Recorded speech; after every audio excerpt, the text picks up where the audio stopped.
Space, the final frontier. Well, okay, not really. All right, take two. Here in the Mitten State, welcome to Code 47, bringing you all things Star Trek, spanning the quadrants, the best thing since the neutral zone.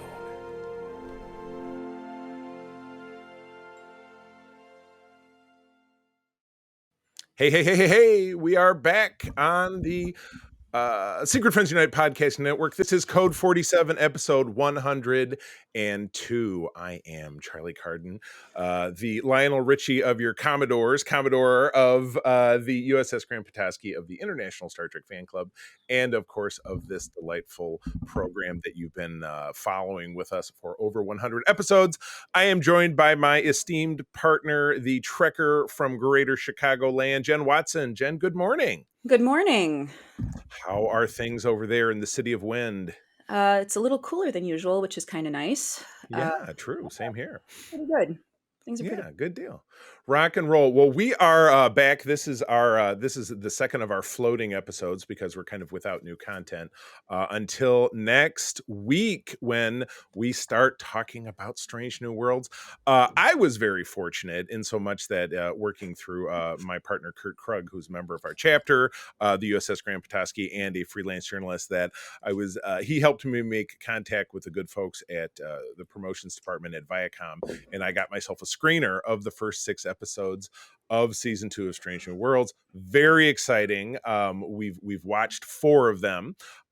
Those 4 all contain materials and kind of plot lines that you end up seeing in the trailers and stuff. So, and I would certainly never reveal anything I've seen because that's against the code. But I can tell you, and I think I mentioned this on a tweet and on some social media things yesterday, that season 2 is better than season 1. If you can even wind yourself up to the concept. It's just absolutely, it's like bam, bam, bam. Every episode has something different.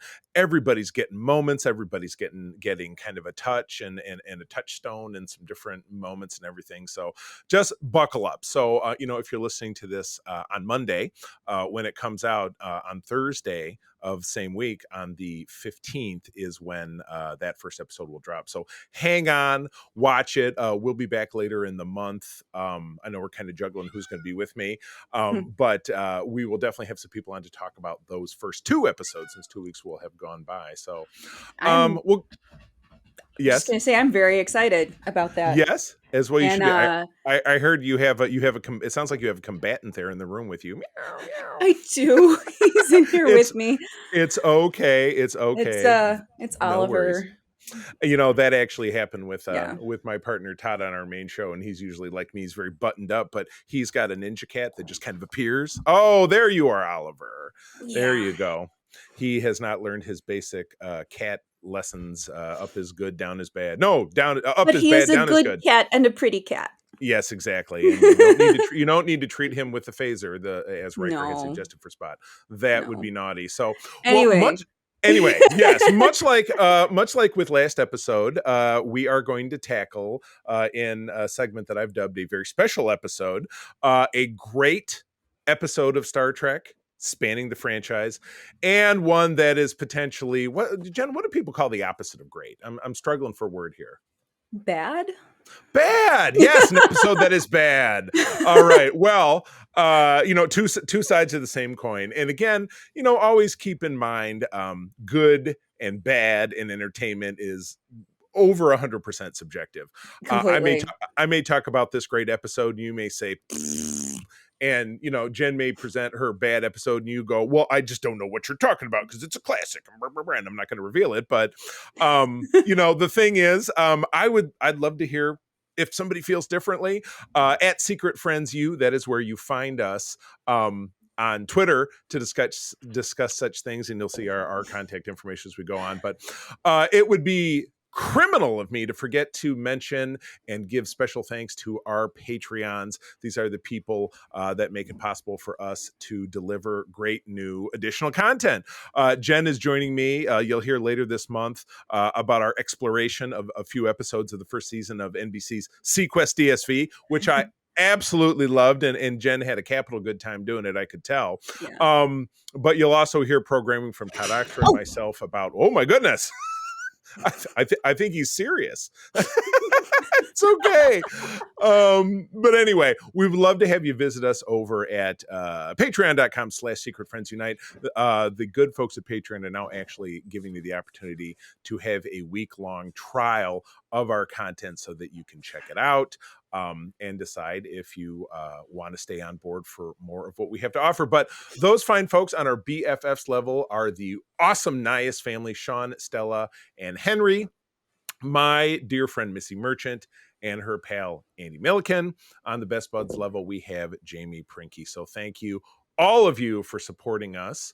And officially, my shill is over. But again, patreon.com/Secret Friends Unite. Check out our content, and you can do that for a week for free. Okay, let's get on with talking about Star Trek. Oh my gosh. Okay, so the first episode, we're gonna do good, bad, not bad, good, because that seems kind of antithetical to me. But we're gonna jump in with my selection. I did pick the bad episode last time, so now I'm gonna pick the good episode, or at least in my opinion. And again, obviously, we're Star Trek fans.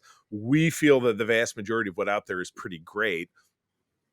But some greater than others? I don't know. But this is one, to me, particularly in the first season of a series, and in the first season of a series, as opposed to, I think, Jen, you might agree, in the modern age of Star Trek storytelling, we've had some great shows that have jumped right out the gate with a great first season. Lower Decks had a great first season. Yeah. Strange New Worlds had a great first season, but the second season's better, I'm thinking.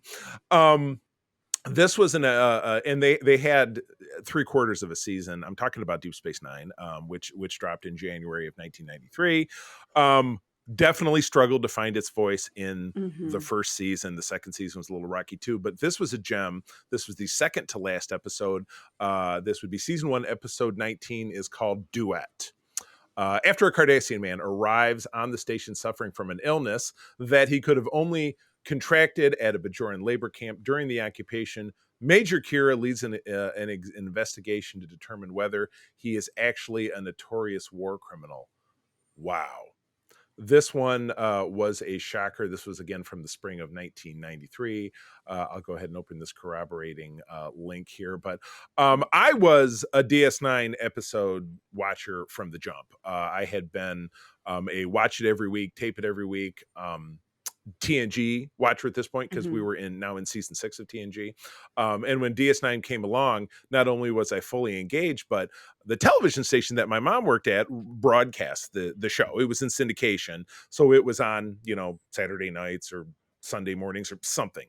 So again, it was one that I watched and taped and just was absolutely crazy for, even though we were getting a lot of, cookie cutter 90s sci-fi plots like, oh, there's a space anomaly that's going to make the station tear in half or whatever. Or, Rumpelstiltskin and Buck Bokai, the baseball player, showing up. Or, Q shows up and it's a real throwaway. Or, we're trying to pull in episodes from TNG that make you go, hey, I remember those Klingons, or this thing, or the Storyteller episode where it's the village on Bajor. It's just like, you guys are really trying, but you're just not getting anything to hit the mark. After what I thought was a very strong series premiere, in my opinion. But this episode gives you serious insight into, I think, the burgeoning character of Kira Nerys, learning more about the horrors of the Bajoran occupation, when she talks very specifically about this Cardassian warlord, oh god, I'm already forgetting. Gul Darhe'el. Gul Darhe'el, which I just think is a great name. Heel. I like to put heel in the name. That's a good one. But yeah, I mean, she, when they snag this guy who appears to be a filing clerk coming in just completely by accident on a freighter, contracting this Kalnor syndrome, which they know could only have come from this Galatev labor camp.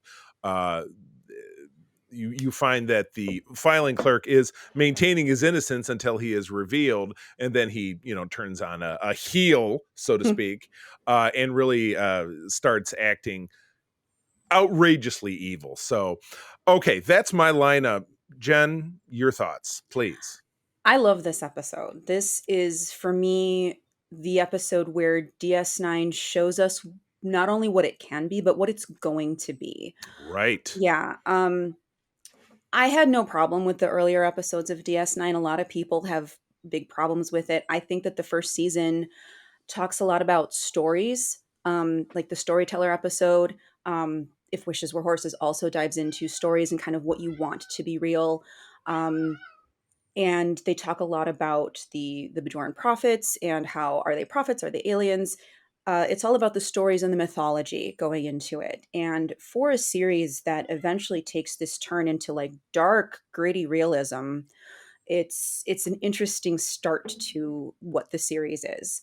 Um, DS9 as a whole is about perspective and who's right, who's wrong, what's really going on here.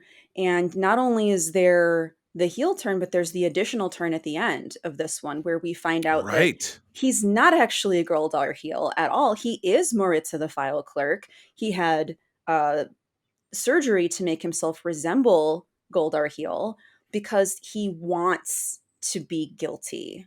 Right. And He wants someone to pay, and he yeah, wants it so bad he's willing to give his own life because yeah. he felt his cowardice, as he said, I cowered under my bunk because I Hmm. couldn't stand the screams, and he's in tears. And um I just thought it was brilliant. I mean, and maybe even at, I was 17 when I saw this. Maybe at my age, I wasn't able to fully appreciate just how brilliant it was. But yeah, let's have a look at. I'm kind of curious if this was maybe. I know often when we talk about these episodes, we find out that the writers are someone that, like, maybe it's a spec script, and that looks like it really might be the case here. It's teleplay by Peter Allen Fields, who I know is a regular to the series, but the story is by Lisa Rich and Gene Kerrigan Fauci. Now, those are not names that I No, I recognize don't as recognize writers. them either. So this was, as we've talked about many times on other episodes, talk about Voyager and Next Generation of this era, they had kind of an open door policy. The slush pile of the spec scripts, you could send something in, and if the powers to be, the producers, thought that it was worthy, they would pick it up and produce it. But of course, then they bring in somebody to do the teleplay or the screenplay and Hmm. kind of bring it into synchronization with what a Star Trek story should be. Um, Absolutely brilliant. Certainly, without a doubt, top 10 for the series. Hmm. And somehow, some way, this did not make it into our top bracket. For when, back in episode 100 when we did our bracket challenge, but Well, it was it's so tight. it's It Deep was so Space tight. Nine. They're so hard to Right. pick. This was almost because I was like, the one that I chose for that one was the Nog episode of It's Only a Paper Moon from Right. season 7, but I'm like, duet? Like, it was one of my honorable mentions for if I were to make this bracket all by myself, this is Right. probably one of the ones that would go in there as a top 5. Absolutely. Yeah, the Yeah. acting from Nana Visitor, and I can't recall the name of the guest star, unfortunately, but Harris Yulin is his name. Yeah, and he yes, was an actor he saw in a lot of different things back in the day. it's just both of them are just so fantastic, so compelling in this. As the mystery is uncovered, Odo's finding more information and they're contacting Ducat, and Ducat says, "No, Darheil died. I was at his funeral." And Right. Kira's like, "No, he must be lying because she wants so badly for this guy to be guilty." So he makes himself into someone who is guilty. You think it's going to be the question of, is he guilty just by being a filing clerk? Is he complicit in the atrocities that happened at this labor camp? And that you think that's going to be the big moral question of the episode. It sort of is. Um, but the thing with this one that really gets me is that she hears what he says. She sees the guilt that he feels in this. And she doesn't forgive him, but she recognizes that he recognizes that he was part of this, that Mm-hmm. he was part of something that was wrong. Mm-hmm. The key to this is, and the key to considering him capable of redemption in the first place, is that he recognizes his part in all of this. He admits it, and he seems to be making an effort to do better, to be better, to prove that he and other Cardassians aren't what others think based on what they did. Right, which Without is that, wow. without that recognition, without him being able to say, yes, I did something wrong. This is what I did wrong. And here's how I'm going to be better about it in the future. He can't actually be absolved. Right. So Wow. that's because prior to that, he's spinning lies. He's doing things very Cardassian way. Right.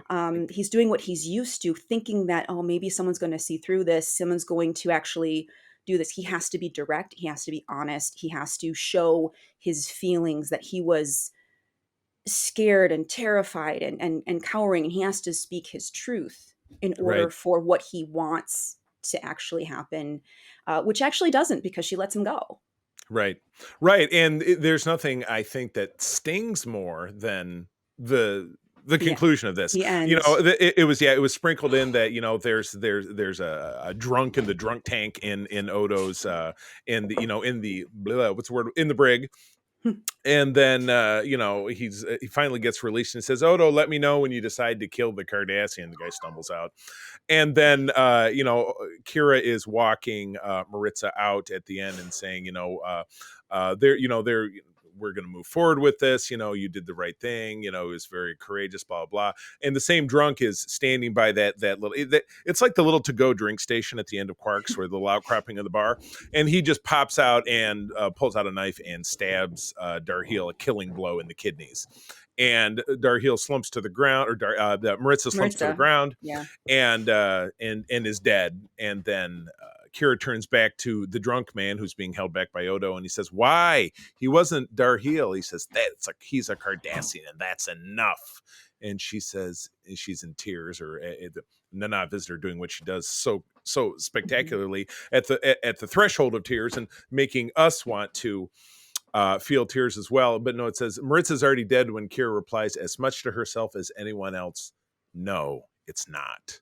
Yeah. Extremely powerful. Hate for hate's sake, hating anyone based on their religion, based on their race, based on basically the actions of others who perhaps they've associated with, will never bring anyone peace. And that's the very compelling message here. I mean, it's even, God, I mean, even just if you're reading on Memory Alpha, just some of the quotes from this, going back and forth. Yeah, I mean, that last exchange being the most critical one. But yeah, Maritza, I covered my ears at night, but I couldn't bear to hear those horrible screams. You have no idea what it's like to be a coward, to see these horrors and be able to do nothing. Maritza's dead, and he deserves to be dead.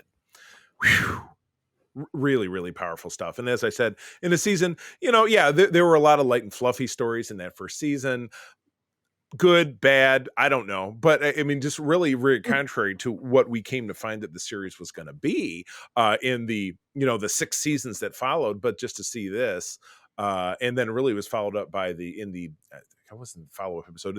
I ended up watching the next episode, which was the season finale, which was basically the Scopes monkey trial in space, science versus religion in school. And I could just easily pick that one, but this was what a 1-2 punch. Yeah. So yeah. Any final thoughts before we move on? I don't think I can say anything else that I haven't already said. Yeah. Just it's a tragedy in the end. Right. You Unbelievable. And as always, do remember, as in my newly appointed role as helping promote Viacom, all Star Trek episodes, including the films, I believe currently are available on Paramount Plus.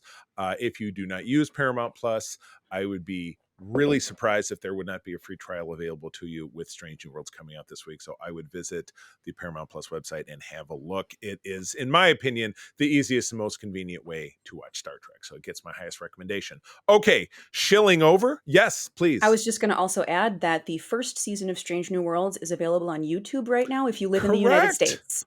Correct. Absolutely. Yes, our North American friends watch it on YouTube. And then if your appetite is whetted, pop on over to Paramount Plus, and you'll be able to watch season 2 starting this upcoming Thursday. Okay, Jen, now it's your show. You're going to lead us into, and I think it's funny because anytime you jump into episodes of this series, and I don't want to spoil it, particularly with a certain segment of fans, it's almost as if episodes from the series can do no wrong. However, You and I strongly disagree, which is why you're going to talk about this episode now. Okay, so I have a difficult time picking a bad Star Trek episode. I tend to think I can find some good in just about anything. Which I had I it agree. I had it narrowed down to 3.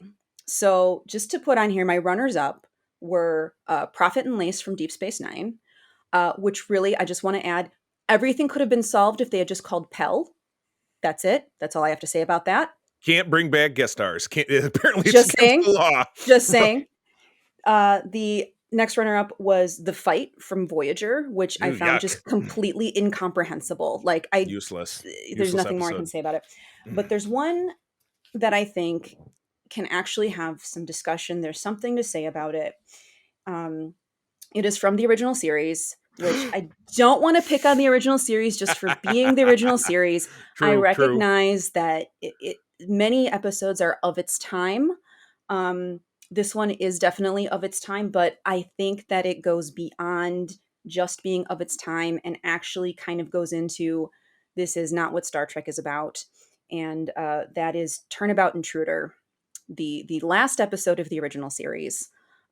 What a horrible way to go out. I'm just saying. I know. I was just thinking, it's not even really a death rattle. It's No, or a whimper. It's just, it this just aired, kind and of I, ends. yeah, I would have to dig into to look at dates, but I mean, this aired in June of 1969. Which looks like We it was a couple Right. episodes or a couple months past when the previous episode had aired.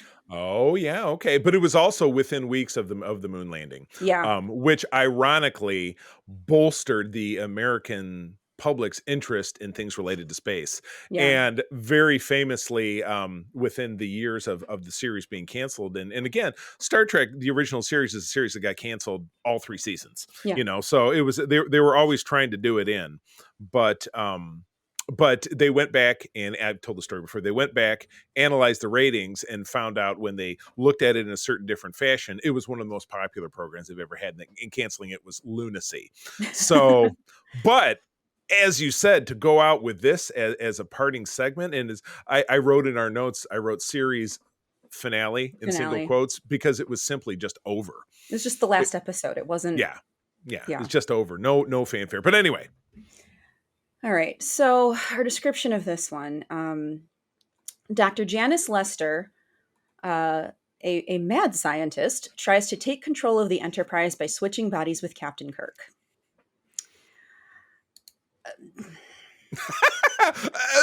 Yeah. So they are on this planet randomly. There's this woman that happens to be Kirk's ex. And the line that she gives is, "Your world of starship captains doesn't admit Oh, women." they've been Uh, regretting that for almost 60 years, throwing that line out there. yeah. So she is full of angst and woe over Kirk choosing space over her. She thinks she can't go serve. She's in Starfleet ostensibly, or was. They talk about Yeah, her it time was. in Starfleet. Yeah. Yeah. So the entire episode is built on this premise that women may serve but not captain, which is just false, just Right. patently false. And I don't think it was true at the time either. Even if we didn't actually see any females in command of starships. Um, I mean, W- not just through the retcons. Right.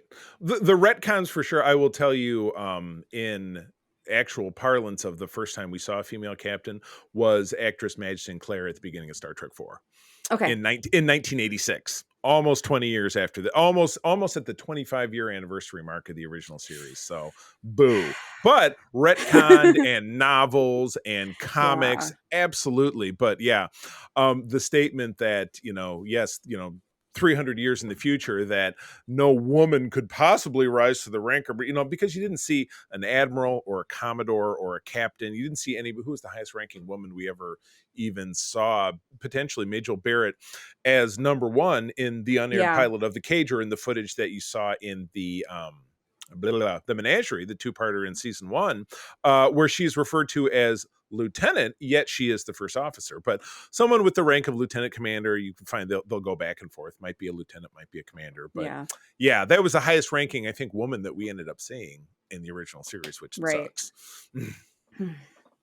um, so she thinks he wants to kill her, maybe metaphorically. Um, she says that it's better to be dead than to be a woman. Uh, Oh, jeez. there's all of this internalized misogyny with this character, which I think is not so much internalized because it's, it's written by a man, and so much of this episode is men writing women with like capital letters here, where it's the way that a sexist man will think that a woman thinks in order to explain actions which he can't possibly comprehend. She's got this thing where she switches her body with Kirk. There's no explanation given as to how this thing works. She just has a thing that does the thing. Yep, Um, that's that. It's yeah, from the Lego Movie. We yeah. put this thing on the other thing. Yeah. You're welcome for the sound effect. There you go. Yeah. So, yeah, what a guy thinks a woman thinks and acts like if he's never met one or has been wronged by one and makes assumptions. It's almost as if it Yeah. was an AI, which is of course the big oh god, the AIs are going to take our jobs. An AI would write an episode like this.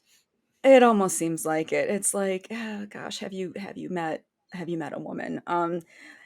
So she's trying to kill Kirk so that she can stay in his body, and she's like, this is brilliant. With this experience, I'll be invulnerable to suspicion. I've figured out how to run the starship. I can do it better than he can because reasons. Um, and Spock knows something's up. So does McCoy. And they decide to put her on a kind of trial because they know this isn't Kirk. They know Kirk won't Right. act like this. They know him better than anyone. Meanwhile, Kirk in the body of Janice Lester is in the infirmary, just sort of being held there by this other doctor who uh, McCoy reveals has been dismissed from the medical board. It's Yeah, like medically incompetent. He's a crap doctor. Yeah. Yeah. So they've got a part where Chapel comes in to check on Janice, and she's just following orders at that point. She's not questioning anything. She's just doing what she's told, as though women just do what they're told if they're good. So the way that she's written here is like Jesus. just this like, okay, I'm just gonna do my job, and this is what the doctor says, and the doctor says I can't do that, so I'm not gonna do that. And Doctor says you've got to get better, so we're Yeah. gonna take you to the Starbase. Yeah. Oh my god. Yeah, Ugh. yeah. Ooh. A man said, so I got to do it. Janice as Kirk is going to direct them to this colony instead of the Starbase, which is closer, where she could theoretically get better treatment. But she's like, no, it has to be this other colony, it has to be this other place. And there's this scene on the bridge where everyone's like, are you sure about that? What's going on? And she's so insistent that everyone follows her orders, even when they make no sense at all, that she's just Mhm. unhinged. She's going power mad. And she winds up actually hitting Kirk in Lester's body. And that's like the big key that everyone's like, that's definitely not Kirk. Kirk would never. Yeah. He tackles her and he's beating her up in the hallway. It's like, Yeah. oh, Joe, what are you doing? Oh, she attacked me or whatever. Yeah, whatever his excuse was. So this is just so It's absolutely just all over scene the after place. scene of her being unhinged, Right. just completely unhinged. And just Shatner as an actor just chewing the opportunity to act like a woman or act like a jealous, possessive. Yeah. There's no way of getting out of this. It's like they just it was oh my god, it was like an episode of The Simpsons that Candy McFarlane and I talked about in one of our Patreon segments recently, where at the end of it, all the characters are digging a hole to try to find something that's not there. And at the end of it, you see this camera shot where they're all the way at the bottom. And okay, how are we going to get out of here? They dig faster, and someone says, "No, dig up, stupid." Oh my god, that's the name of this episode. Dig up, stupid. Oh, geez. Because they just can't get themselves out of this hole. No. But in the hearing, this is the saving grace of this episode for me, is this point in the hearing where the statement is that Dr. Janice Lester tried to gain a position which was unattainable by temperament or training, which is to say, it's not that she's a woman, it's that she is A nutcase. unstable. Yeah. She- She's a whack-a-madoo. Yeah. she's not well. Yeah. She's her mental health is not being taken care of. Hmm. She was not given any kind of care or attention. Yeah, it was, she's dismissed as crazy. Right. And That's all it is. Go to sleep, crazy lady. Yeah. right. And the way that it's presented as, well, she's crazy because she's a woman, is the part that I have problems with. A Um, little bit. Yeah. the line of, the position is unattainable by temperament or training could apply to anybody regardless of gender. Right. Um, It's just so that's not your skill set. You're not a right, leader. Yeah, right. exactly. But the fact she's so mad about it, and she's just, again, unhinged. It says all capital letters, unhinged. Um, Unhinged. all Kirk has to do at that point is just sit back and let her dig her own grave. Right. Dig up, stupid. Yeah, yeah. And uh somehow, reasons, shenanigans, it just switches back because Kirk has the strength of character to He force can himself force back it. into his own body. There's no, like, it's not like they're using that uh The thing switcher, because he's again. back at the planet. Yeah, Yeah. It can yeah, just it's happen on just its own. It on doesn't its need own. yeah, Right, exactly. But it needs to initiate it, but you don't need to be in the machine right. to have it. Yeah. So there's not even any sci-fi No, logic to how the brain swapper thing works. It's just, yeah, with the power of positive thinking, you can make it's it Kirk's disengage. dominant male brain just Oh, being a thing God. and taking over because Oh, she's yeah. just a lady and she can't He's hold her. oh my God. Oh, there could be So, no there could be, I mean, talk about ending in a death rattle, because really, yeah. if you watch, and we talked about the third season of the original series on this show not too terribly long ago, because we're finishing in this episode the third season of Voyager, and we've been Mhm. going in a row. So it's like third season of DS9, third season of Mhm. TNG, then DS9, then Voyager. So prior to that, we did within the last year, we talked TOS, and it was Peter and myself, and the third season of TOS was just rife with huge budget cuts. Key people left. Gene Roddenberry was barely involved. NBC dumped it on Friday nights at 10 o'clock, which back in the 60s, people weren't watching TV then, or it was really challenging, or they were, and the ratings just weren't picking it up. Mhm. So they were just, the powers that be were trying to kill the show off. And talk about, you couldn't really find a greater example of one of the most god awful. I mean, the season started with Spock's brain, another one of arguably the worst episodes of TOS, and it ends with this, and what's sandwiched in between. I mean, this is episode 24 of 24 of the season. I mean, you tell me, even without looking at a list, I could name maybe 2 episodes that I thought were passably good in the third season. I mean, they're all stinkers for the most part. It's not I'm great yeah, in general. I'm not looking at a list right now, and a lot of original series for me just sort of all blends together I because know. it's, It's just there's it's no not my thing either. I'm with you. um I mean, I like the original series, but I'm just saying that it blends together because there's not like a through line where even Right, with the 90s shows that are episodic, there's right. a through line. You can see the evolution of growing the beard Watching for characters both grow. next gen and Yeah, DS9 and everything right, really. But right, the original series is, interchangeable right. as far as the story. So I don't know what necessarily is third season, second season, first season right It's off the it's top of my head without it's looking at a hard. list. It's hard to tell because you don't really see the characters grow dramatically. I mean, maybe you see fits and spurts with like Yeah, Spock, but you gotta. I mean, even with the original series, only Kirk, Spock, and then later on McCoy were build starring characters. Everyone right. else, you even notice in this memory alpha list, all the other characters are guest stars. Hmm. So even though, Scotty gets a story or Chekhov gets a story and like a little tiny piece of character development. But anyway, I guess we don't really need to turn this on just ripping on the original Yeah, series, but because I yeah, don't want to rip on the original series. It is a series that was incredibly progressive for its time. I unbelievably so. love that for I love that for this show. We Yeah. would not have anything else without this. It's You everything said it, about it for Oliver. this Thank you. time. Yeah, I know. That's it. I just want to add one more thing about this episode, and that's that it ends with the line of Kirk saying, "Her life could have been as rich as anyone's if only." And it just, If only there wasn't this episode.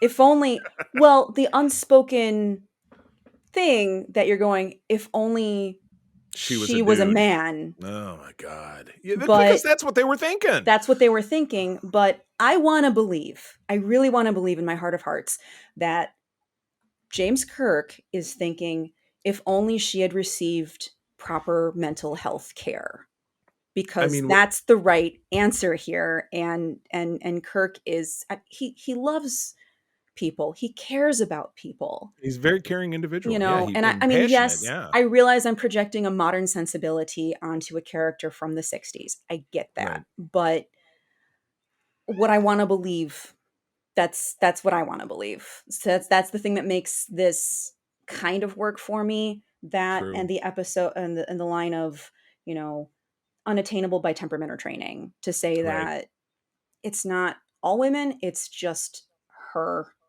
Right. Exactly. And But just to put a button at the end of this, yeah, the story of this was actually written by Gene Roddenberry with the teleplay by Arthur Singer. I'm not really familiar with his work. So the fact that this was written by the series creator and he was kind of divorced in a lot of ways from the day to day on this show, uh, I don't even really know what to make of that information. You honestly, know, some of the things that I have heard, read about him, I don't think I'm actually all that surprised. yeah, Roddenberry was He he was a was man of he his time. he was a man of his time. Kind of reminds, in a lot of ways, reminds me of my You know, grandfather, who was a I'm man of his own time. I'm not And excusing anything that he allegedly did right, or said, or I'm not excusing his behavior. It's it's completely, it's not it acceptable. It wasn't acceptable then, it's not acceptable now.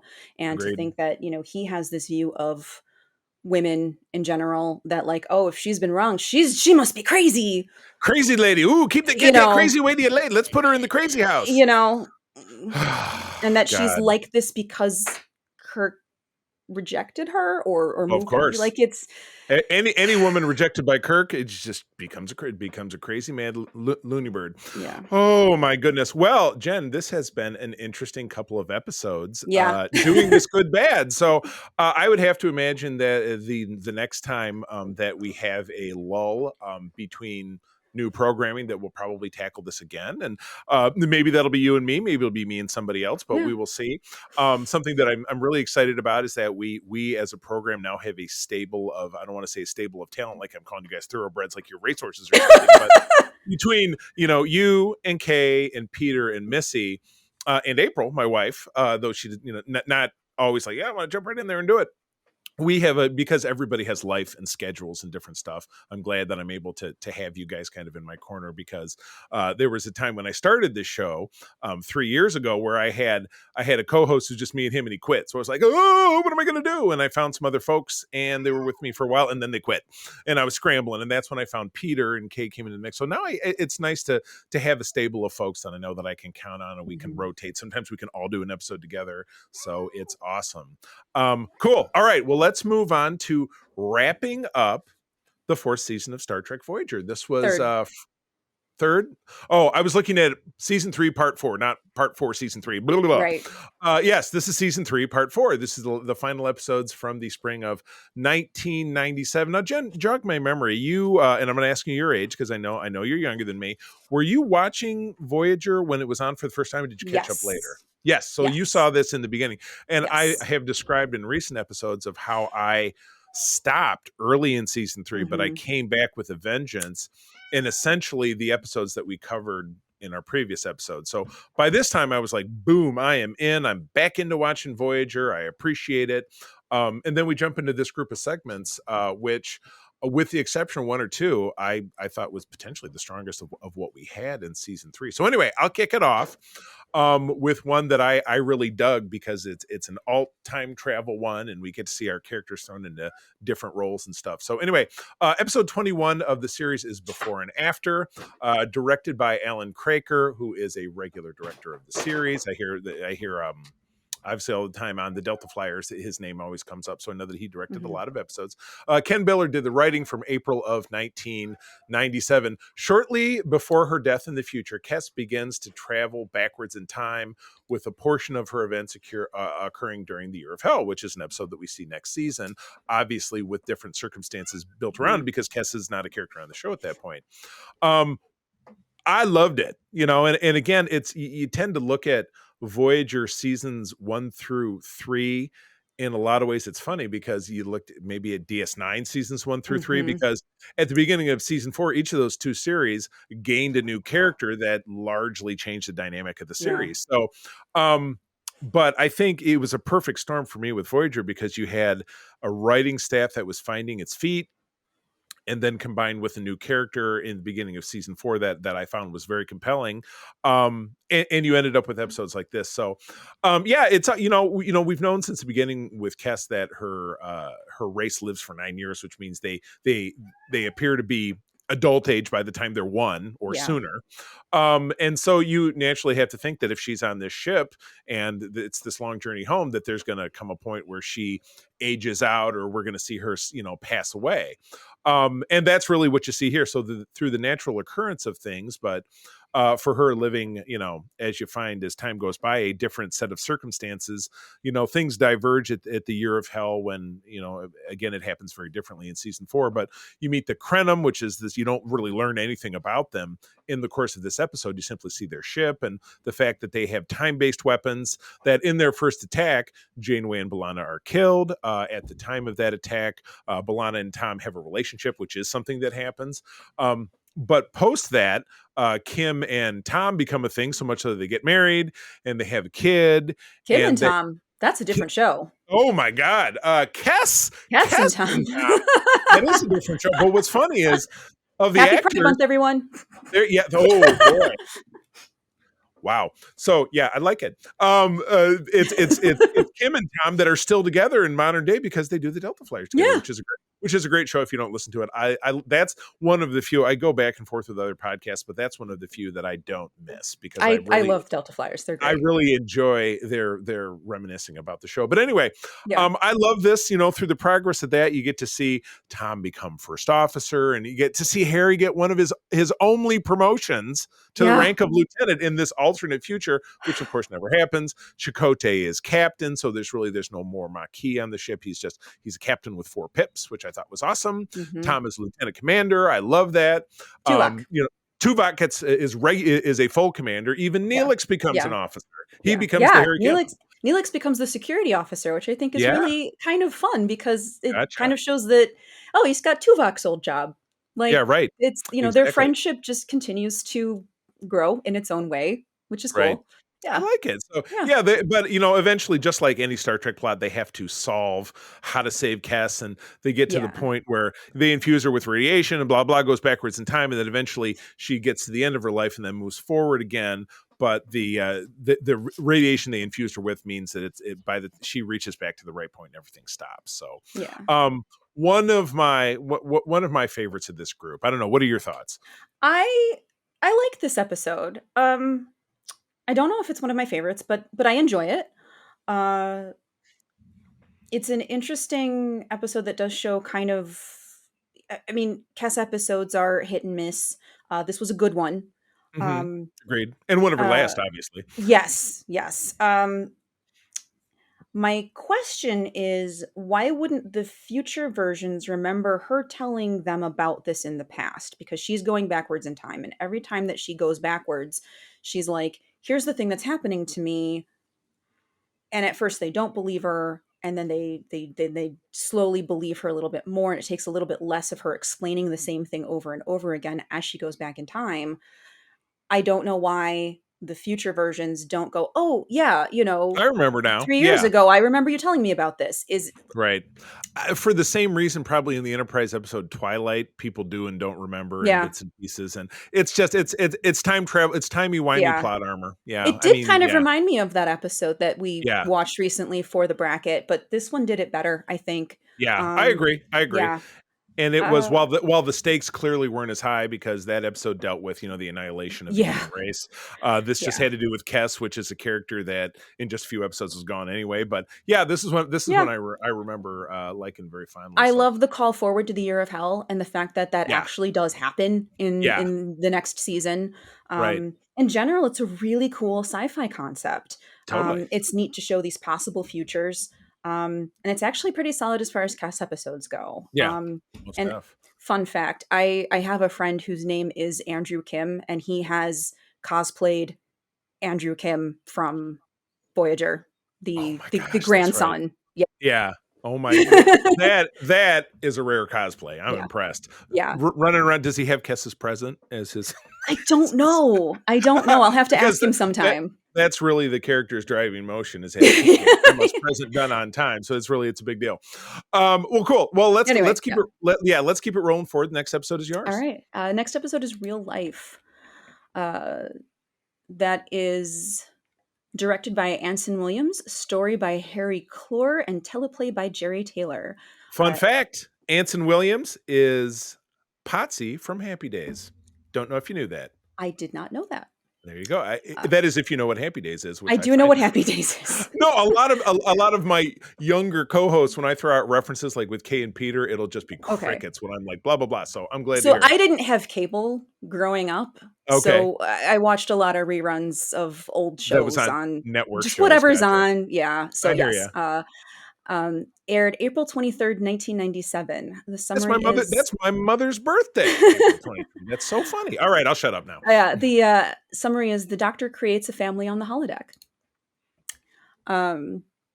Which is a very simple way of saying that he creates initially a perfect family on the holodeck. So insufferable.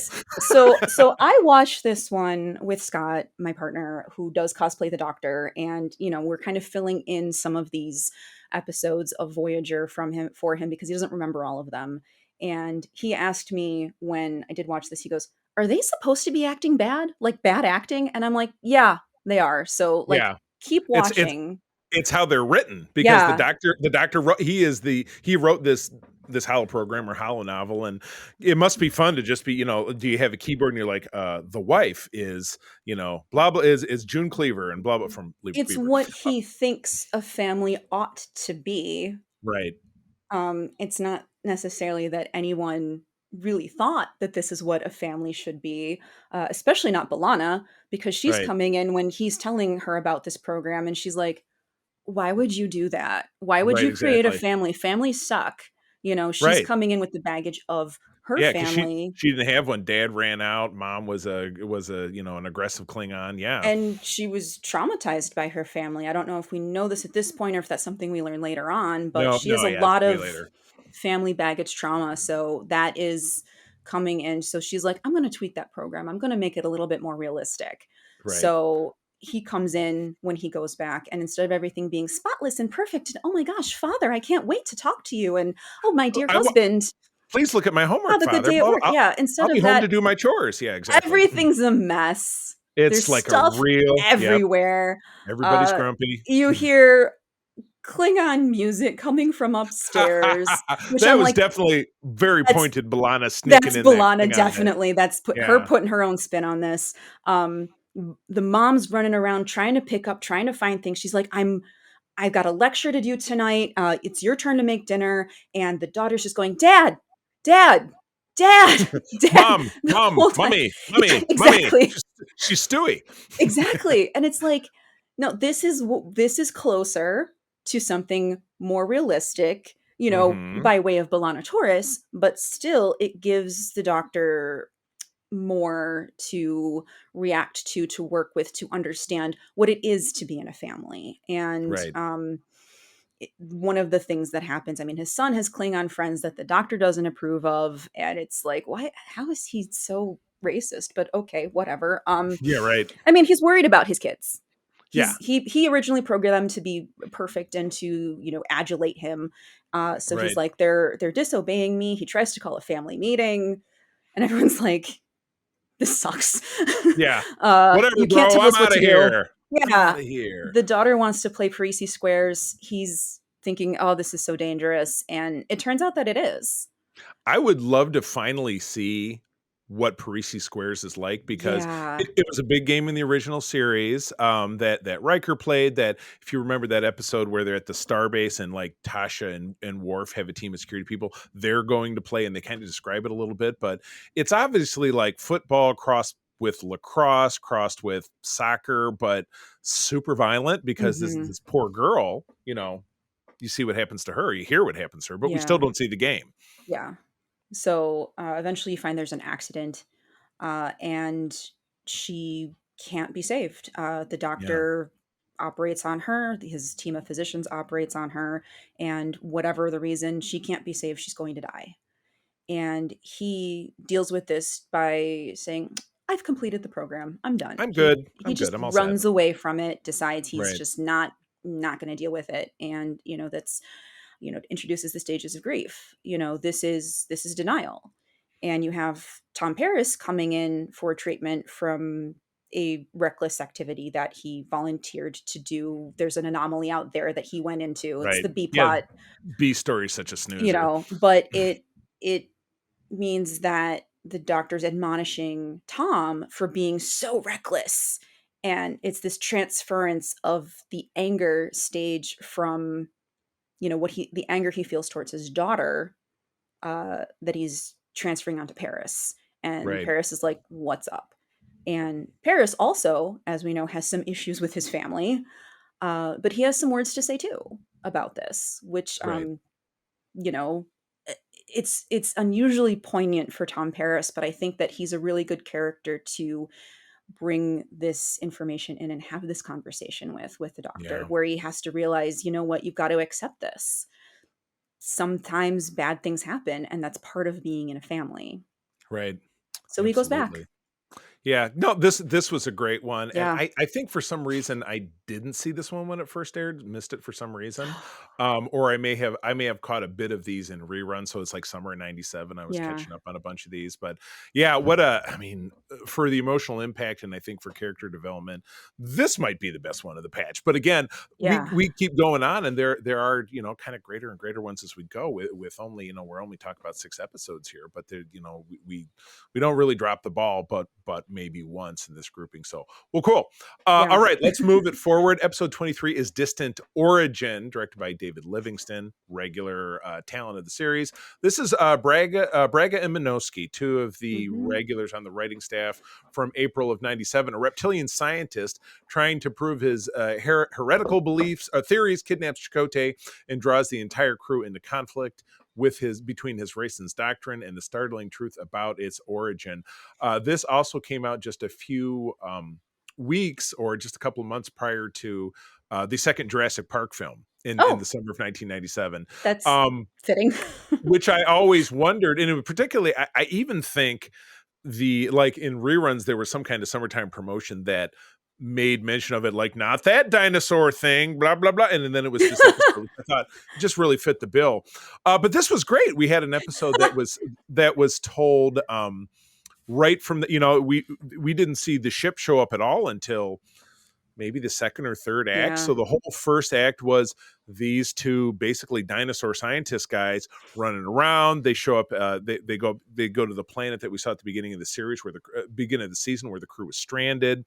They get the remnants of Hogan's uniform, Hogan, who got eaten by a lizard in that episode, and they looked at his badge and they figured out that, oh, we could rebuild the fact that he was a biped and his name is on the back of his rank badge. So he's from a ship called Voyager, and they use their super technology to scan and eventually find the ship. And they board it, and they board it, but they have personal cloaking Hmm. devices. They get revealed. They have a small firefight. They end up capturing Chakotay kind of by accident, but one of their people gets captured. And then I love the Doctor and Janeway. They do this. Trying to figure out what he is by going to the holodeck and entering information, and this hologram changes. And I love the Doctor saying, the fella who's napping in sickbay is a dinosaur. Yeah. It was awesome. So yeah, this was what's illustrated to us, and again, it pits the overall idea in society in general of religious dogma, or Mm-hmm. some kind of theory, or group, or whatever it is, versus science. And Right. science, as the Doctor and Janeway, and then obviously Chakotay kind of on his own walk through, is that there was a group of honest to god dinosaurs that before 65 million years ago, before the big old meteor smashed into Earth and wiped them all out, somebody, herded them into a ship and said, let's get out of here, and flew back to the Delta Quadrant, and they landed them on a planet, and they continued to evolve, and they became a bipedal sentient, not sentient, but really, a bipedal species, much like our own, but as it turns out, with much greater technology. But the elder dinosaur is just not having this shit. So she says, yep, we captured you. And if you persist in this, we're going to destroy the Voyager ship and strand everyone in a prison colony. And so our science guy eventually has to back down, which sucks. But it rings a little too true of some things that we see in societies throughout history, and maybe even some things that are happening in this day and age, Mm-hmm. which I found this to be incredibly forward thinking. So Yeah. as I said, it just keeps getting better and better. And I'm on the last page of our summary, and of the next 3 episodes, only the next one that we're going to talk about, I didn't really care for. The other 2 were totally awesome. So great 6-pack of episodes. But anyway, your thoughts? Um, I I I really like this one also. I my notes have her listed as Dinosaur Kai Wynn. Oh, Uh, big time. yeah. Yes. And the struggle between science and doctrine is so, again, you have a tragedy at the end of this one, because she's Big like, time. could you be mistaken? And she keeps insisting that he He's like, I recant. I super am not mistaken. Yeah. Right. But until she decides to imprison Voyager's crew and say that, well, they can't have anything to do with us either, we have to put them on a prison planet, then he recants. And it's again, it's tragic. Um, One thing that I want to say, the note I have 47 genetic markers that are similar. So magic number again. I love me some. It's the name of Um, the show. uh, Non-indigenous beings have no rights under doctrine. Yeah, because you're So chattel. right. They're livestock. And again, a really neat sci-fi concept. The Hmm. science Hmm. itself makes not a lot of sense, because in order to work, we'd have to have a race of lizard people on Atlantis, essentially. Um, which They're means down there. that They'll find them. um, Did they find them on Sequest? We haven't watched the second season yet. no, but they find them on Doctor Who.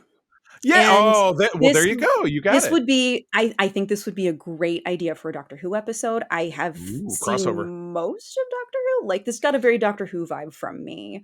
Gotcha. More than a And there Trek vibe. there have been comic book connections between Okay. Doctor Who and TNG in particular, through IDW publishing in the last 20 years. I've read a few of them, but yeah, they're great. And you're right, a Mhm. dinosaur follow up would be awesome. Yeah. Fanfic from Jen. I want to see it. I want to see it. I want to see TNG and pick the Doctor of your choosing and do a dinosaur episode. I'm into it. um, but yeah, it's still very much fits a Star Trek, because you've got that war between, science, and you've got this first contact situation here, and how do you handle it? How do they handle it? They seem to have their own version of the Prime Directive, where they're, not interfering. They've got their own cloaking. Um, are they really more advanced if their technology is superior, Right. but their They social, yeah, exactly. yeah. It's very backwards. Yeah, Yeah. it's an interesting contrast. Yeah, definitely Mhm. an interesting and certainly one of my favorites. And again, I'm pretty sure that I caught this in summertime reruns, and because it was the Lost World, that was the second Jurassic Park Oh, movie, yeah. the one where Jeff Goldblum was the star. And I feel like the promotion at that time, because that was the summer movie, came out in June or July, really, like, it connected in that exact same way. So that's always how I think of this one. Like, oh, this is the Jurassic World of Star Trek. So okay, cool. Well, let's move along to, did I read that one or did you read that You last one? did. Oh, okay, go So, for it. All right. the next one is Displaced, directed by Alan Croker and written by Lisa Klink. Aired May 7th, 1997. Crew members are replaced one by one with aliens from an unknown race. So we've got random people showing up in place of the Voyager crew. They've got about 18 hours before they're fully replaced by these aliens that are just inexplicably switching places with the Voyager And crew. as we find out, they're just playing dumb. Oh, I don't know what's going on. Yeah, Yeah, they're exactly. saying that to appear benign, Right, basically, so that the Voyager crew will trust them. And right.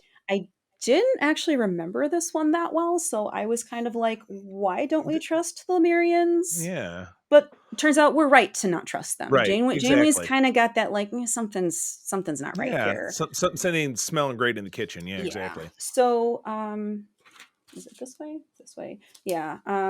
We find that the stories of the Voyager precede it, that they're becoming known and anticipated throughout the quadrant because the area that the Voyager crew are being displaced into is a environment which is created specifically for them.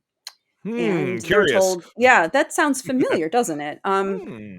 So they're told, just why don't you just be grateful that we have this great place set up for you Right. and uh, accept your situation gracefully is just a gentler way to say resistance is futile. Yes, quite graceful. But yeah, Mm-hmm. it's very cozy. And why wouldn't you want to live here while we Mm-hmm. steal your tech and use all your stuff for this and that? So Yeah. yeah, I just yeah, I'm with you. Again, this is one I saw in reruns, and even rewatching it now, I had the same experience. I feel like I've always had with this one, which I just wasn't paying attention. I think the only thing worthwhile was that we saw, and we're getting ever closer to, and Tom and Balana becoming Yeah. an actual couple, which happens almost immediately in season 4. So we're just a few Yeah. episodes away from that, but you get them, they're spending time together on the holodeck. Tom has basically a version of Worf's calisthenics program where they're Mm-hmm. fighting monsters with a batleth. But again, Balana's busy resisting his charm, so that part's a little bit textbook. But then they have a lot of interactive back and forth when they're trying to, go between the habitats and basically, break out. And they're, Tom's like, I'm giving you an order. You can't give me an order. Oh, I have 2 days seniority and I'm a bridge officer. So it's like they're having their little flirting, whatever it is. That's about it. The plot to me seemed very formulaic and super duper forgettable. I don't even remember why the Nerians were doing what they were. It was, That's did they just their have way of something? colonizing. They said Yeah, that this was their preferred method to warfare. yeah, It's a gentler assimilation right, technique. I've said about previous episodes in season 3 that they're sort of metaphorical Borg sorts of things where there's a lot of stories about colonization and ways that colonies can exist, right, and the harm that's done to people through that. right. Because we see that similar things in Favorite Son. We even see talks of colonization in Distant Origin, where it's like, well, True, is true. this a colony? Is it a dinosaur colony? But this shows the impact that it can have on our crew when Yep, they're forcibly removed from what they consider their home on right. Voyager. So it definitely has something to say about Yeah, that. The true, Tom and true. Balana plot does sort of take over near the end, but the thing that I like about Tom and Balana is that they're organic. They were Hmm. not planned to be together from the beginning of the show. Right. No, And that's I very think true. when Star Trek does romance well, it's stuff that isn't planned. So Tom and Balana, It's not like Riker and Troy where it was right? like, oh, blunk, here it is from the beginning, but we're gonna pull away from it, and then we'll pull back to it, and then we'll pull It's way away stuff from that it. you Yeah, don't expect, like this, or like T'Pol and Trip on Enterprise, or even big Worf time. and Dax. Like Yeah, I don't know anyone that expected that to happen, and it was right, great. right. So yeah, they're building solutions in a cave with a box of scraps, like Iron Yeah, Man. yeah, exactly. But yeah, it's in general, I like the Tom and Balana of this Yeah, agreed, more agreed. than anything. Okay, Yeah. jumping into an episode that I totally dug. Finished watching this just earlier this week, and I've always loved this one. But again, I didn't see it at the beginning. Episode 25 is Worst Case Scenario. Alexander Singer, a regular, is the director. Ken Biller is the writer. Same thing, a regular. So you got that going for it. May of '97, B'Elanna discovers a holodeck program where Chakotay and the Maquis rebel against Janeway and take over the ship. Insurrection Alpha. I thought this was great. So and it's a bit of a mystery at the start. you open up with B'Elanna just walking down a corridor. She's wearing her regular uniform, but if you get closer, you see she has an ensign's pip on. Yeah. So it's like, what's that all about? Regular looking Chakotay walks up, which again, Chakotay at the end of season 3 and Chakotay at the end of season 1 wouldn't look the same, but it's like, okay, well, you're not going to change his hairstyle for this one episode. Plus, that's just poetic license. That's all right. Close enough. But you quickly find out that this is half of a program about, well, what would we do if the Maquis decided to rise up, even though there's less than a quarter of the crew is Maquis. They could still find a way if they got some of the Starfleet people on their side to take the ship, and what would that be like? So B'Elanna had discovered this by accident. She gets Tom involved. Everybody starts finding out about it. They're all playing it. Tuvok then reveals that he wrote half of the program, but eventually decided it wasn't really necessary, and he gave up writing it. But it's agreed that, like, hey, you know what? This is, everybody's having fun with this. We're potentially a generational ship, and having our own entertainment and art and culture is something that's really key. So I'd like to see it finished. And so Tuvok and Tom take on the course of finishing it themselves. But by opening it up, they find out that it's a trap laid by the now deceased Seska. Before she left the ship, she Surprise! found the program. She's got a present for you. Oh, she turned it into a death. It's a death present, and it's so much fun. So, it was great. So you got Tom and Tuvok running around in this deadly hologram. Again, holodeck with, no safety protocol. Why does anybody use the holodeck anymore? You stand a good, like, 3 out of 5 chances that it's going to kill you, but people still keep going back. I guess it's there. Is it like people who like extreme sports is like using the holodeck? Like, I know it could kill me, but I sure do love, surfing with the sharks or whatever. I don't know anything about that kind of stuff. I'm not that person. I know, but I love this. It was it was a great Star Trek story. It was a great adventure story. You got to see our characters all, and it's one of those great episodes. Robbie McNeil over on Delta Flyers talks all the time about, he loves episodes of their shows where everybody in the cast has something to do. Yes. Within and everybody did. So you had B'Elanna, Tom, Harry, maybe not so much. Neelix kind of sorta. Chakotay was a big part. Janeway was a big part. And then you got a dead bad guy coming back in the form of a hologram who's still incredibly lethal. So no matter what they do, Tom and Tuvok are not going to make it out alive. And it was fun and exciting. And I love the twists and turns. And Janeway had the narrative parameters file open so she could write things that could happen. And, then a plasma torch would appear so they could put out a fire in front of them, or you could give them a phaser. Yeah. Even when they thought that they couldn't, they found ways to help, which I think is a really Star Trek thing to do. I know. I like this one very much also. The conversations about what should the program be reminds me very much of discourse that you have on the internet, which I'm sure was happening at the time as well. Right. Beginning of the internet. Yeah. And definitely now it kind of calls forward to, well, the show should be, the holo novel should be logical. It was not meant to be a holo novel. And Tom's got these ideas, which, as Tuvok says, do not flow from logic. Right. You need characters to act in character. Tahane and the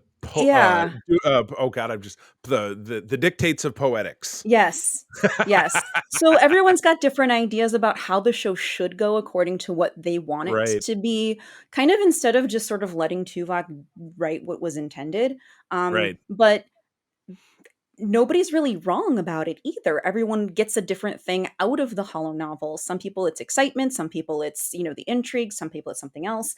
I had the notes, the doctor says, "I have ideas." Tuvok says, "Go to your room," and just like shuts him off.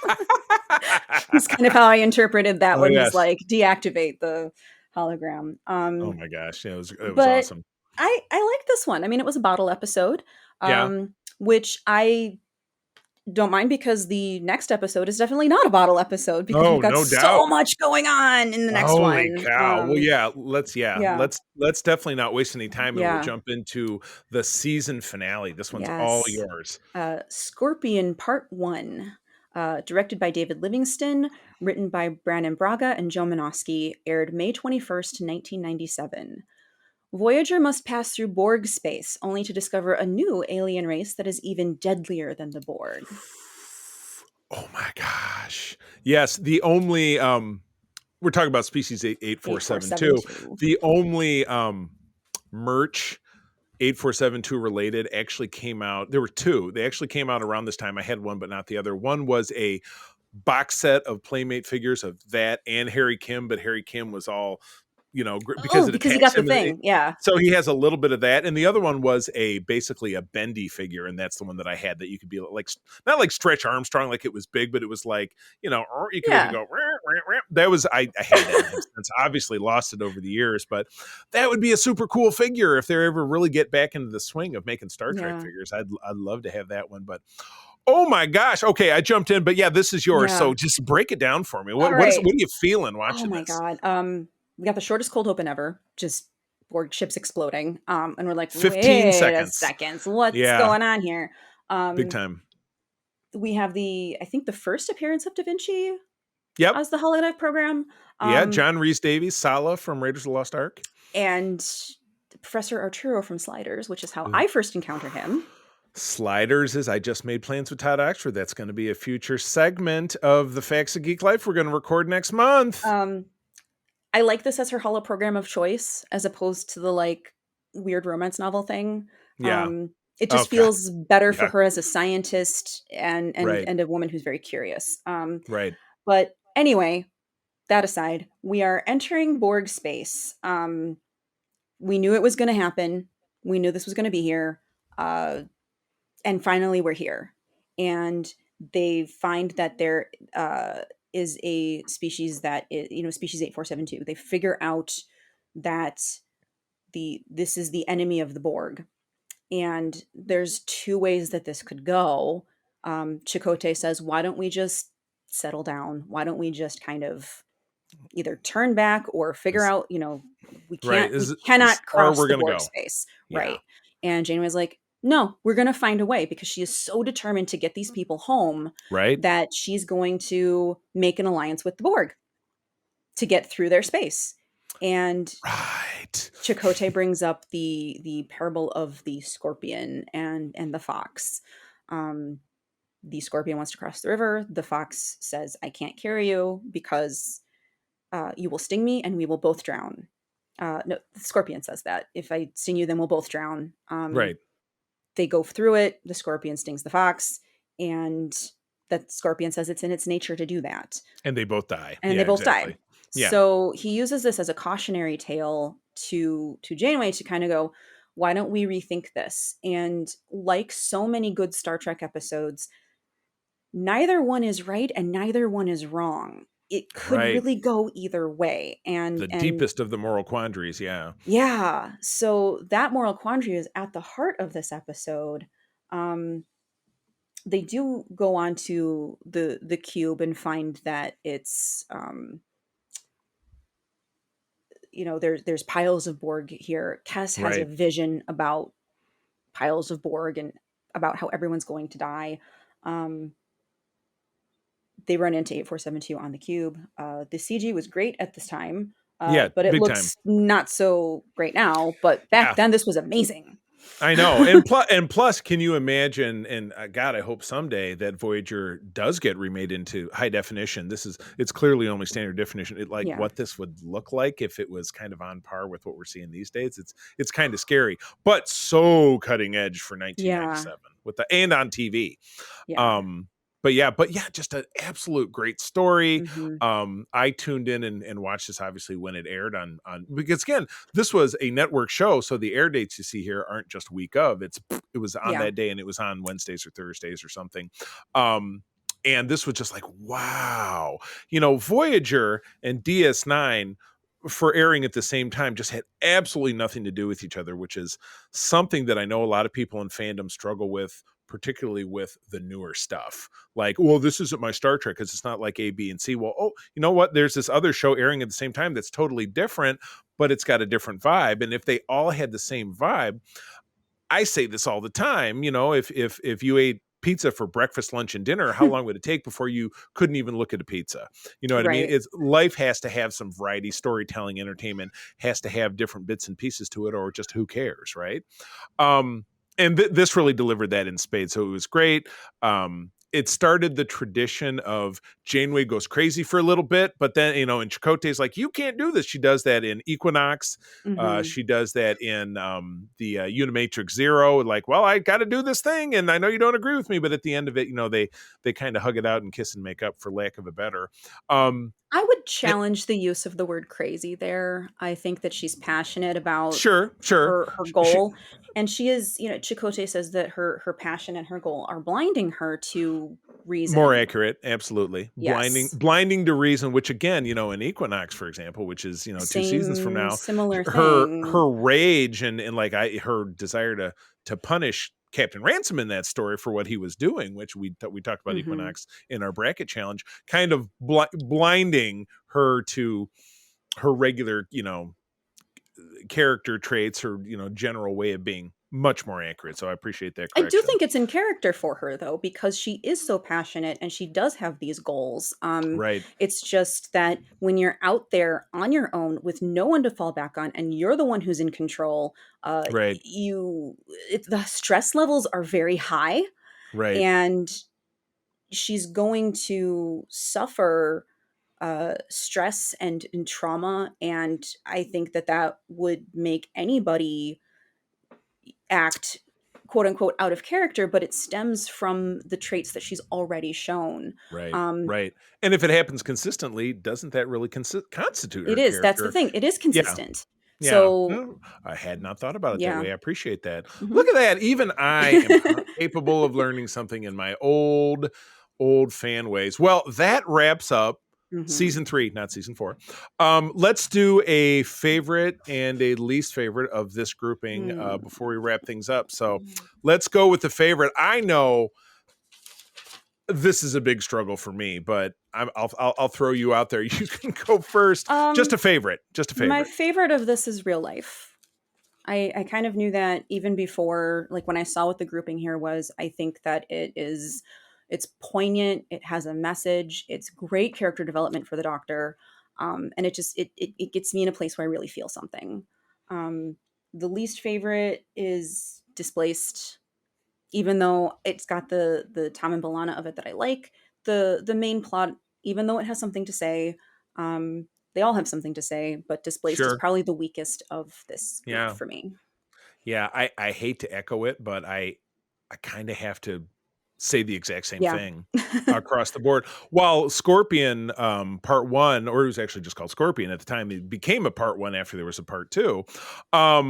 It was the big flash and the excitement and the cliffhanger, and you're like, oh my gosh, that's one of the best.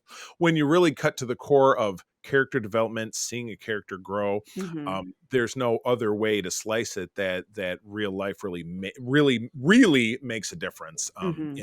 in the Doctor and his, you know, role as what every Star Trek has, which is the non-human character that reflects back on humanity. Spock, Odo, Seven of Nine later in this show, you Hmm. know, Worf and TNG and DS9. So several characters, but definitely one per show. Um, this I think, you know, much like um the two-parter in season 7 with where all the Herodian holograms have run amok and how the Doctor gets thrown into that plot line, really shows us how the characters grow. But yeah, right there with you with Displaced. It's kind of it's a nothing burger to me. It's another kind of story of the week, and yeah, the Tom and Balana piece is not enough to carry an episode. So they have to kind of wad it into this piece of gum of this other, you know, kind of run of the mill boring plot line. So oh well. Well, cool. Yeah. Gosh. All right, wrapping up. So we, as a show, are going to be moving on to season 3 of Enterprise in our next episode. And Jen, thank you so much for joining in. Not not Thanks for only to having me on. to having this, you know, you're part of our family now here on Code 47. So we know that we're going to see you back in the future. But the beauty of having as I said, you and Kay and Peter and Missy as a stable of contributors, is that I love working with all you guys. You all have a lot of really interesting, diverse, different perspectives, and I'm very grateful for that. So, where do people find you out there in the real world, as it were, online, the real world of online? Yeah. I have a link tree. So that's linktree/Jen Watson Art. That has links to my Etsy shop, my Instagram, my Facebook page for my art as well. Pretty much everywhere except for Twitter, I'm Jen Watson Art. So you can find me there. Totally awesome. And as always, you can find me over on Twitter at the C3. Go ahead and spell it out. My lovely wife in April and I do run the USS Grand Petoskey, as I had mentioned, one of the biggest chapters of the International Star Trek Fan Club in the world. I also run Region 13, which is Michigan and Eastern Canada. If you are a Trekker within the sound of my voice, or no matter where you are, find us at the socials, USS Grand Petoskey, and I'm happy to connect you with Trekkers in your necker of the woods. So with that, friends, as always, thank you for joining us. I'm going to tell you that sharing is caring, and to keep on trekking. And be's the Starfleet that you wish to see in the world. This podcast is part of the Secret Friends Unite podcasting network. Visit secretfriendsunite.com for more great shows, articles, news, reviews, and more. Secret Friends Unite podcasts are available on Apple, Google, Spotify, and other podcast services around the world. If you'd like to be part of the conversation, you can join us on Facebook or our new Discord server, or follow at Secret Friends U on Twitter. Please subscribe to Secret Friends Unite on YouTube and visit our merch store at tpublic.com. Just search Secret Friends Unite. Thanks for listening.